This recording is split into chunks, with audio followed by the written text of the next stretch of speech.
વાત કરીએ યાત્રાધામ દ્વારકામાં નાતાલના મિની વેકેશનમાં મોટી સંખ્યામાં લોકો ઉમટ્યા છે અને દ્વારકાધીશના દર્શન કરી ધન્યતા અનુભવી રહ્યા છે, પરંતુ ગુમતી ઘાટ પાસે લોકોને દર્શન કરવામાં ભારે હાલાકી ભોગવવી પડી।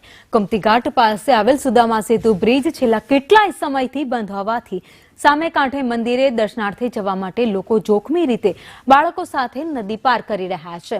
મોરબી ઝૂલતા પુલની દુર્ઘટના બાદ દ્વારકા સ્થાનિક તંત્ર દ્વારા ગુમતી ઘાટ પાસે આવેલ સુદામા સેતુ લોકોની સુરક્ષા માટે બંધ કરવામાં આવ્યો હતો, પરંતુ તેમાં પણ વાલા દવાલાની નીતિ જોવા મળી રહી છે, કારણ કે કોઈ મોટા નેતાઓ અને વીઆઈપી લોકો તેમજ સરકારી ઇવેન્ટ હોય ત્યારે બ્રિજ ખોલવામાં આવે છે, તો શું માત્ર ને માત્ર સામાન્ય લોકો માટે બ્રિજ જોખમી છે તેવો સવાલ ઉભો થાય છે।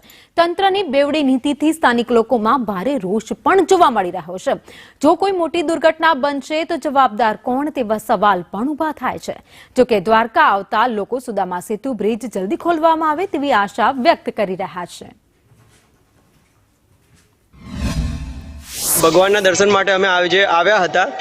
ભગવાનના દર્શન તો થઈ ગયા, પરંતુ અહીંયા એક સુદામા સેતુ છે, પરંતુ એક સરકારની થોડી ઘણી ક્ષતિઓને કારણે એ સેતુ બંધ રાખવામાં આવ્યો છે અને આ કારણથી યાત્રાળુઓને આ નદીમાંથી પસાર થઈને જવું પડે છે।